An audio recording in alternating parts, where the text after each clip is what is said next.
Bien, hay una agresión buscada sobre estos elementos para que un buen estímulo de hipertrofia lastima al músculo, por así llamarlo, produce micro desgarros microscópicos histológicos, produce rupturas de las proteínas musculares, produce que las enzimas se tengan se destruyen las enzimas y volver a construir nuevas enzimas. Todo el tejido de alrededor se agrede también, y como decíamos, el glucógeno muscular se vacía, el agua intracelular se pierde, la creatina, queda poca creatina en el músculo. Entonces es un estímulo que desequilibra el músculo y que le está diciendo al músculo: hace algo, porque va a venir otro estímulo igual o más parecido a este, entonces tenés que fortalecerte, agrandarte, ponerte bien. Y eso es esa es la orden que se le está dando, que le está dando el estímulo físico adecuado para la hipertrofia, que no es lo mismo que un estímulo físico adecuado por una fuerza resistencia, o por aumentar la fuerza máxima, o para aumentar la fuerza, la potencia, la velocidad, o para que el músculo esté mejor aeróbicamente. Es un estímulo importante, fatigante, que requiere sacrificio y esfuerzo, y que entonces, como todo esto requiere el entrenamiento, los estímulos de hipertrofia, hay que ver en qué momento se ponen los estímulos de hipertrofia. No se pueden poner en cualquier momento.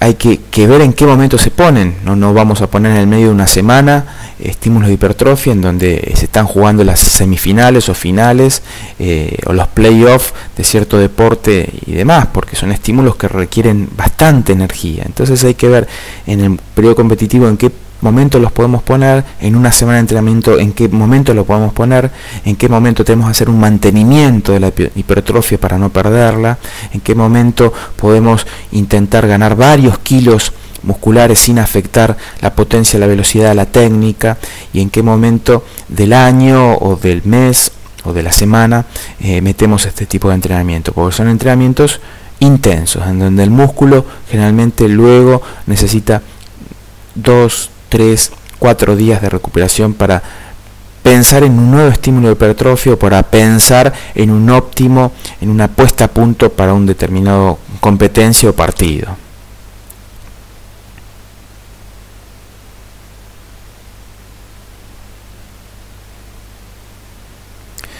Bueno, entonces el estímulo de hipertrofia tiene que ser un estímulo que promueve, el estímulo físico que promueve el desarrollo muscular en un músculo determinado es aquel de suficiente intensidad, que vacía los depósitos de carbohidratos, que rompe proteínas musculares, que rompe membranas celulares y que afecta otros componentes de las células.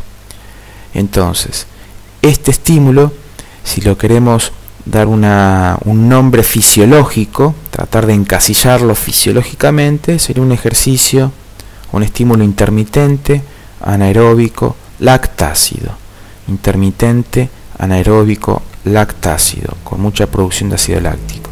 Que es diferente a cuando el estímulo es lactácido general. Cuando hago carreras, cuando corro, o nado, o remo, o hago ciclismo, buscando los mayores niveles de ácido láctico en sangre, en mi concentración sanguínea, son esfuerzos de todo el músculo aeróbicos, serían anaeróbicos intensos, que duran entre, la otra vez cuando vimos bicarbonato ya hablamos de esto, pero que duran entre 30 segundos y 3 o 4 minutos. Esos ejercicios de carrera máximo intensos son los que mayor ácido láctico produce. Pero esto estamos focalizando en el músculo en cuestión o en los grupos musculares en cuestión. O sea, si estamos haciendo bíceps se me llena de ácido láctico el bíceps, pero eso no influye en la concentración de ácido láctico de todo el cuerpo, porque es un pequeño grupo muscular. Ahora, si estoy haciendo press de banca, press de pecho, ya el compromiso es de una cantidad de músculo mayor, son grupos musculares, o si estoy haciendo sentadilla ni hablar, o sea, según la cantidad de músculo afectada va a haber mayor o menor cantidad de ácido láctico en sangre, pero el músculo que se está trabajando sí está con su máximo estímulo anaeróbico lactácido, o sea, y porque se le está pidiendo al músculo la mayor tolerancia al ácido láctico, y la característica principal de los estímulos de hipertrofia es el punto de falla muscular transitoria, o sea, cargarlo de ácido láctico con un determinado peso, con una determinada cantidad de repeticiones, hasta que se llega al punto de falla muscular transitoria. Y luego de todo esto hay que dar un descanso adecuado entre series, un descanso adecuado entre ejercicios, un descanso adecuado entre días, pero a veces no pensar y tampoco, si se está intentando aumentar la masa muscular, tampoco pasarse en el descanso entre días. O sea, tocar un grupo muscular hoy y luego volver a tocarlo dentro de una semana o dentro de 10 días es mucho tiempo. Por ahí conviene fatigar un poco menos ese grupo muscular y tocarlo 2 veces por semana. No digo 3 porque no dan los tiempos, pero por lo menos 2 veces por semana.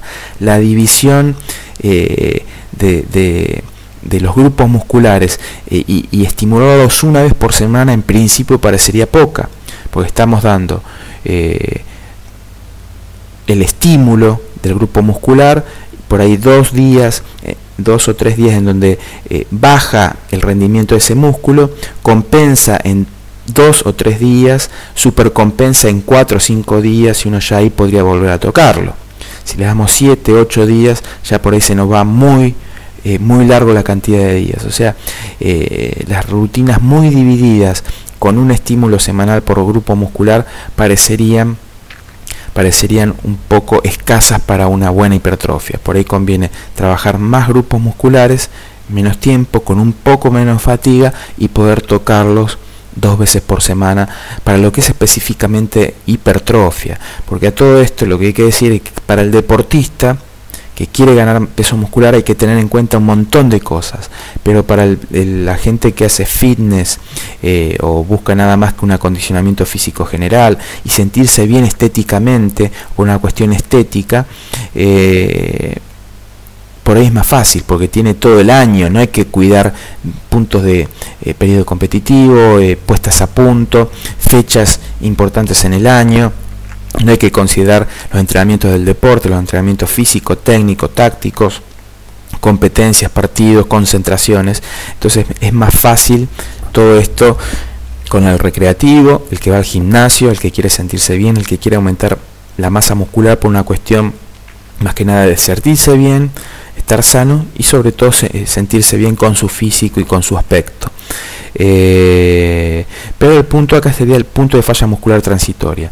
Por ahí los que están presentes seguramente saben de qué se trata esto, pero sería que cada serie que realizo llevar al músculo casi al máximo, y cuando empieza a fallar, o sea, si yo pongo un determinado peso a una barra y empiezo a hacer press de pecho, tratando de hacerlo bien, técnicamente correcto, controlando el movimiento, teniendo control sobre el elemento. Cuando hago 8, 9, 10 y empiezo a fallar, a no controlar el elemento, a que se ve que cuesta, que técnicamente no respeto el movimiento aprendido, y ese sería el punto de falla muscular. Entonces puedo hacer 10 bien y ya la 11 no la pude hacer bien. Ese sería el punto de falla muscular. Desde ya requiere esfuerzo y sacrificio y concentración, porque puedo pensar cuanto más estímulo y concentración tengo a nivel de mi sistema nervioso central, el control del movimiento lo puedo llevar 1 o 2 repeticiones más, pero el punto de falla muscular transitoria sería cuando empieza a haber ácido láctico, cuando se empieza a fatigar mi sistema nervioso, cuando el músculo empieza a fallar en su contracción, en su coordinación por el exceso de ácido láctico, que es el punto de falla muscular. Y voy la otra repetición y de nuevo falla muscular, voy la otra repetición, después de nuevo falla muscular. Y acá está el tema, hago 3 series o hago 6 series. Si hago 6 series por ahí, no puedo tocar ese músculo 2 días, por ahí conviene hacer 2 series o 3 series o 4 series y poder tocar ese músculo 2 días a la semana.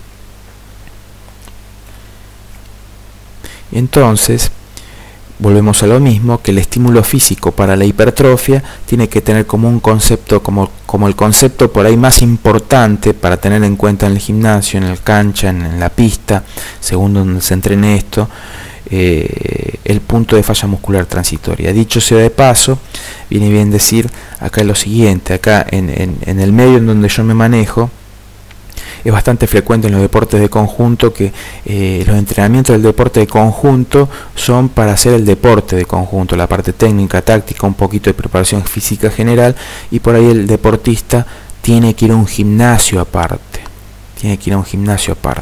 a veces con un profesor, un entrenador, un instructor que nada tiene que ver con el deporte que realiza, a veces sin ningún tipo de conexión entre el entrenador del gimnasio y el entrenador del deporte o el preparador físico del deporte. Esos son errores importantes, porque generalmente el deportista es el que pierde en todo esto, una mala diagramación, y ni hablar si el encargado del gimnasio es un instructor sin preparación, sin conocimientos y que tiene una formación culturista, o sea, darle al músculo cada vez que la persona va al entrenamiento, olvidándose de la planificación general que requiere el deporte. O sea, son todas cuestiones a tener en cuenta. Y otra cuestión a tener en cuenta, eso por un lado. Por otro lado, es que estar en una cancha de fútbol no significa que no se puedan llevar 4 o 5 mancuernas, 8 o 5 barras, algunos elásticos, algunos elementos para arrastrar y demás, y no se puede entrenar la fuerza y la hipertrofia debajo de los arcos de fútbol. Se puede entrenar la fuerza, la hipertrofia y demás debajo de los arcos del fútbol, debajo de las haches de rugby, se puede entrenar al costado de la cancha de tenis, o sea, no hace falta ir a un gimnasio. Con elementos simples se pueden trabajar perfectamente. Y a veces ir a un gimnasio aparte requiere más tiempo, más dinero, más traslado, más inconvenientes para el deportista. Lo ideal sería que en los deportes de conjunto la preparación física esté dentro de sus horarios habituales de entrenamiento. Que en deporte de alto nivel o en deporte competitivo bueno, eso generalmente es así, pero en deporte juvenil, en deporte infanto juvenil, a veces se cometen errores de este tipo, que son cosas a tener en cuenta. Y bueno, ese es un temita importante tener en cuenta. Y otra cosa importante, hay una costumbre muy arraigada en la preparación física, en los entrenamientos de deporte de conjunto, de poder hacer la preparación física primero y luego la parte técnica. En rugby, por ejemplo, hacer la preparación física, corren, hacen, qué sé yo, fuerza, velocidad y demás, y después van a la parte técnica, o agotan al músculo y luego van a la parte técnica. Lo ideal es hacer al revés, que la parte técnica, físico-técnica, físico-táctica o táctica o de entrenamiento bien del deporte o de destrezas y demás esté al principio, donde el sistema nervioso está fresco, en donde el cuerpo está fresco, en donde el músculo está fresco, ahí donde se puede aprender mejor. Ya con fatiga el aprendizaje se dificulta, pero bueno, muchas veces no se puede hacer, no porque los profesores, entrenadores no quieran, sino por cuestiones de horarios y de que hay varias divisiones trabajando y por ahí hay un solo preparador físico, un solo entrenador, y entonces tiene que dividirse las tareas y hacer primero con un grupo, después con otro, y entonces se adecuan a los horarios. No siempre es desconocimiento de esto. Bueno, volvemos un poquito al tema. Bueno, y algo muy importante que es importante tener en cuenta es que como todo en el entrenamiento y en la fisiología del ejercicio y demás, lo que hay que tratar de hacer es cuantificar, saber de qué estamos hablando y tener un vocabulario común. Cuando hablamos de consumo máximo de oxígeno, el inglés, el español, el ruso sabe de qué estamos hablando en diferentes idiomas, pero hablamos cosas comunes. Todos sabemos que es una intensidad del 60% del consumo máximo de oxígeno. Todos sabemos a qué nos referimos con intensidad del 150% del consumo de oxígeno, o cuando decimos entrenamientos de velocidad de aceleración, velocidad lanzada, velocidad de reacción. Hay algunos términos que por ahí se confunden, pero otros en donde todos sabemos a los que nos referimos. Lo mismo en estímulo de fuerza. Una de las cosas como para cuantificar el entrenamiento de la fuerza es tener el concepto del RM, repetición máxima. Un RM significa que yo, por ejemplo, estoy en press de banca, pongo 40 kilos, hago 2 o 3, bueno, levanté 2 o 3 bien, podría seguir levantando, pero ahora pongo 45 kilos. Levanto 4 o 5, lo levanto bien, pongo 50 kilos. Hago 3 y ya la tercera, la cuarta me cuesta, pongo 55 kilos. Puedo hacer 3 y apenas llegué a la tercera, pongo 60 kilos, hago una bien y la segunda ya no llego, me tienen que ayudar. Entonces mi RM para press de banca es de 60 kilos. Vamos un poquito a hacer las cosas simples. Supongamos que mi RM en press de banca sea 100 kilos, o sea, pongo 100 kilos con cuidado, con ayuda, con las cosas de seguridad básicas que todo entrenador, instructor de gimnasio tiene que saber, y los cuidados. Pongo 100 kilos, hago una y ya la segunda me tienen que ayudar, no puedo. Ese es mi RM, 100% de mi RM de fuerza máxima. Y este número, 100 kilos en press de banca, en press de pecho, para mí es 100 kilos. Para otro puede ser 80, para otro puede ser 60, para otro puede ser 40, para otro puede ser 120. Mi RM es de 100, el de otro puede ser de 60, el de otro puede ser de 100. Pero este RM de 100 me sirve para saber que si yo trabajo entre el 0 y el 25% de ese peso, o sea, si yo le pongo 25 kilos y puedo hacer 30, descanso, hago otras 30 y descanso, significa que yo con 25 kilos en press de banca estoy trabajando la fuerza-resistencia, o la resistencia y la fuerza con poca hipertrofia. Estos 25 kilos, por más que haga 30 repeticiones, me van a generar resistencia de la fuerza, que es útil por ahí para deportes en donde se pasan varias horas teniendo gestos repetitivos, de lo que sea pedestrismo, natación, remo, ciclismo, pasan horas haciendo el mismo gesto. ¿Cómo puedo hacer para que ese músculo esté un poco mejor? Con un trabajo de resistencia de la fuerza. Supongamos que hice un test de RM de 100 kilos, le pongo 25, puedo hacer 3 series de 40 repeticiones, estoy trabajando la fuerza de resistencia sin hipertrofia. Ahora, esto en un movimiento relativamente lento, pero si yo cargo 25 kilos y trato de hacer a la máxima velocidad, rápido, voy a estar trabajando la potencia, o sea, tratando de hacer ese movimiento con 30 kilos en el press de banca. Voy a tratar de estimular lo más rápido posible, voy a tratar de concentrarme para hacer el gesto rápido, con poco peso, trabajaría la potencia sin hipertrofia, Ahora, si sigo aumentando, pongo entre 30 y 50 kilos, si mi RM era de 100 kilos, pongo entre el 30 y 50%, y por ejemplo hago 3 series de 15, o 4 series de 15 o de 20, que lo puedo llegar a hacer.